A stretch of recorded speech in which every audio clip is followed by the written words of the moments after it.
Hello friends, welcome to my YouTube channel Air Travel Sathi. Friends, today in this video I'll discuss about the latest travel rules for work and student pass holders of Singapore. So friends, if you are falling in this category, like if you are a student or a family member of a student or a family member of work pass holder, or if you are a work pass holder of Singapore, then this video is very important for you. And if you are traveling after 1st of November or on 1st of November, so what are the new changes is coming into effect from 1st November 2021 0001 hours Singapore local time. So if you are traveling after this date or on this date, so this video is very important for you, and you need to be fully vaccinated when you are traveling to Singapore after this date.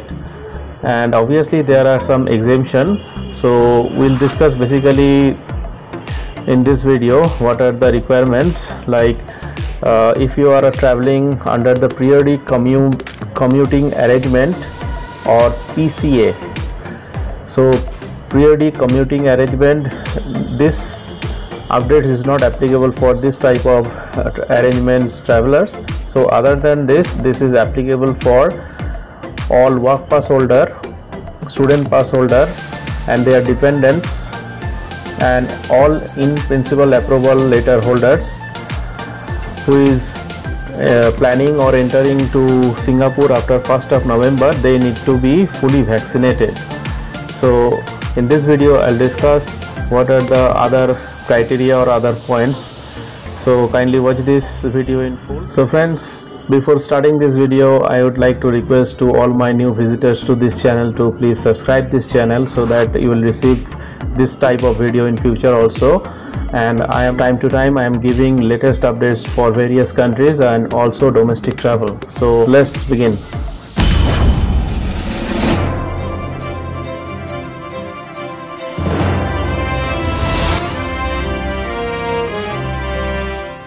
So basically Singapore is going to implement all passengers like work or student work pass or student pass visa holders, including training work permit.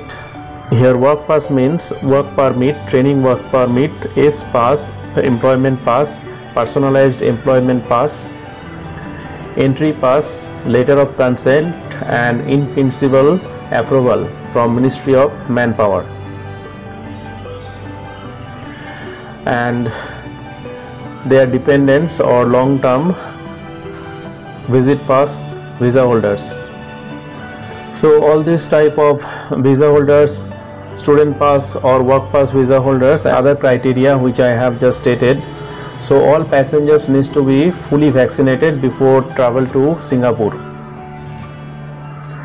And this travel policy is going to effect from 1st November 2021 0001 hours local Singaporean time. And also please note that this is not applicable for those traveling under the periodic commuting arrangement or PCA scheme. So if you are traveling under PCA scheme or periodic commuting arrangement scheme, you are not falling under this criteria. So in this video basically I will discuss about the other criteria's passenger. So friends, if you are traveling after 1st of November or on 1st of November, so airlines will check some documents before giving boarding pass. So if you are not updated or you are not updated regarding this latest travel policy, you may be denied boarding or you will not be able to travel. So please be careful before your departure and carry these documents which I am stating in this video. So friends, you need to carry a physical or a vaccination certificate or a digital vaccination certificate before your departure. So friends, at the airport you need to show an electronic or a physical copy of your vaccination certificate, and this vaccination certificate must contain some details which I'll be discussing here.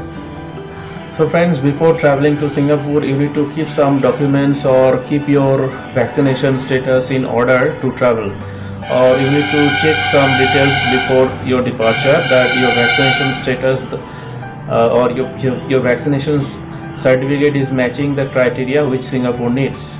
So first, Singapore is asking that your vaccination certificate, however it may be a digital or a physical copy, but this digital or physical copy must meet some criteria. So what are the criteria? I'll discuss. So first criteria is that your vaccination certificate should contain your name as per your passport, and along with other identifiers should be there. That is, it may be your date of birth or it may be your passport number, and please note that this details should be used as per your passport which you are using to enter Singapore only. So if it is not matching, like your passport is expiring or you are having a passport which is expired and your vaccination certificate is not matching the number of your passport which already expired. So in easy term, I want to elaborate that you should use your passport which you are using right now. Criteria is that name of the vaccine and the dates of vaccination should be mentioned in your vaccination certificate, and what are the required doses, it also should be mentioned in the vaccination certificate. Next criteria is that you need to cross at least 14 days before your departure of your final vaccination. Means today you have taken the vaccine and you are planning to travel by tomorrow or day after tomorrow. So sorry, you will not be able to travel. You need to cross at least 14 days, or you need to wait at least 14 days, then you will be eligible to travel, or you will be eligible as fully vaccinated traveler. So you need to keep this point in mind also. Another criteria is that you have vaccinated in Singapore. So what are the documents or what are the required criteria for showing that you are fully vaccinated? So friends, you need to show Trace Together vaccination status or Health Hub app. In this app you can show your vaccination status to the airline. So friends, these are the adults passengers requirement for vaccination. Now I'll discuss about the passengers or traveler who is less than 18 years old. So for less than 18 years old, they are exempted to produce any vaccination status proof or vaccination requirement. So from 12 to 18 years old they are exempted, but they are exempted only in case they are entering Singapore, and provided that they will be vaccinated after 2 months of arrival. After 2 months of arrival, they need to be fully vaccinated, or they need to complete full course of vaccination in Singapore. So in this criteria only they will be exempted. Next criteria is that some travelers or passengers who is not or will not be able to take vaccine due to some complications or some medical reasons. So before boarding they need to show some exemption proof, or like they need to have a copy of exemption letter issued by government agency of Singapore. So all this type of passenger must present this to airline. If they are unable to present this exemption letter from the Singapore government that they are exempted for vaccination criteria, then this type of passenger will be denied boarding, means they will be uploaded from the flight. So friends, before departure, if you have some complication or if you are not been vaccinated due to some medical reason, so you need to get an approval or exemption letter from the Singapore government. In this case you will be able to travel to Singapore, and if you are unable to produce that vaccination certificate, so you will be denied boarding. So friends, when you are traveling to Singapore on 1st of November, so airline will definitely check this vaccination criteria for each traveler bound for Singapore. So you need to produce this vaccination certificate and I have already stated that in your vaccination certificate what should be there and what are the identifier should be there. And if you have some exemption, so that exemption letter also must be present to the airline. So in want of this exemption letter you may be denied boarding. So this policies, I am reiterating that it is effective on 1st of November 2021 on 0001 hour Singaporean local times. In this section I will discuss about who is fully vaccinated or what are the accepted vaccine in Singapore. So first of all, you need to cross at least 2 weeks before your arrival in Singapore after your final vaccination dose. So 2 weeks completion is mandatory, then you will be considered as fully vaccinated. So in emergency use list of WHO approved vaccine, so what are the names of the vaccine we'll discuss. So first of all, name of the vaccine is Pfizer or BioNTech. So this is number 1 vaccine approved in Singapore. Number 2 vaccine is Moderna, and number 3 is AstraZeneca. Number 3 approved vaccine in Singapore is Serum Institute of India vaccine, that is Covishield. Next approved vaccine name is Janssen. Another approved vaccine is Sinopharm. Another is Sinovac.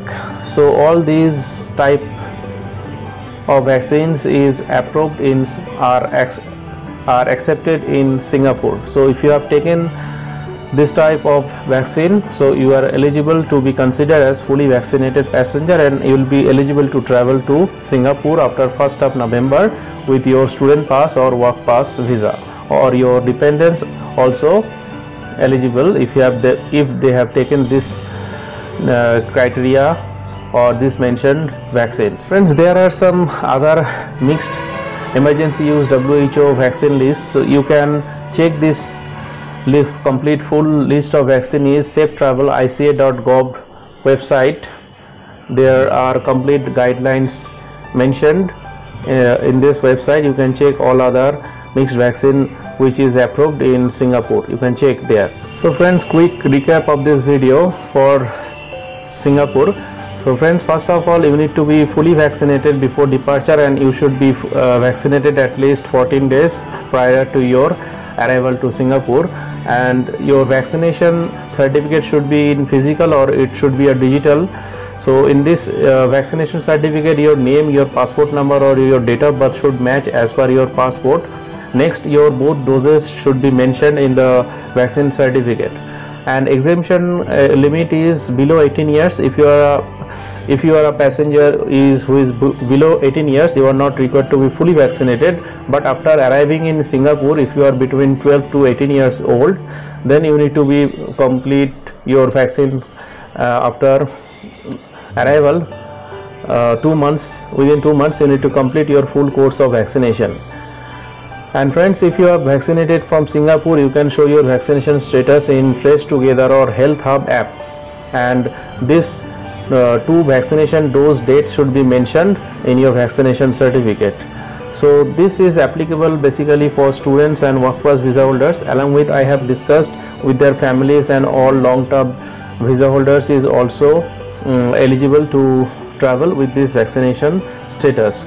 So airlines will basically check this status, and if you are not carrying your vaccination status, or you have been partially vaccinated, or the vaccines which is not approved in Singapore, then you will be denied boarding. So friends, before departure, please abide this rule, and please carry a vaccination proof before your departure. And if you have some exemption, you need to carry a exemption letter from the Singapore government authority, or like if you are a student pass holder, so a student pass Ministry of Education exemption letter, or if you are a worker, then you need to get an exemption letter from the Ministry of Manpower. If you are carrying this exemption letter, then you will be allowed to board, otherwise you will be denied boarding at the airport. So friends, I hope that you have got understood, or you have got the complete knowledge what are the latest criteria for Singapore travel after 1st November 2021. So I hope that you have got full information in this video. So friends, if you have like this video, kindly share and subscribe with your friends. So thank you for watching. Have a nice day.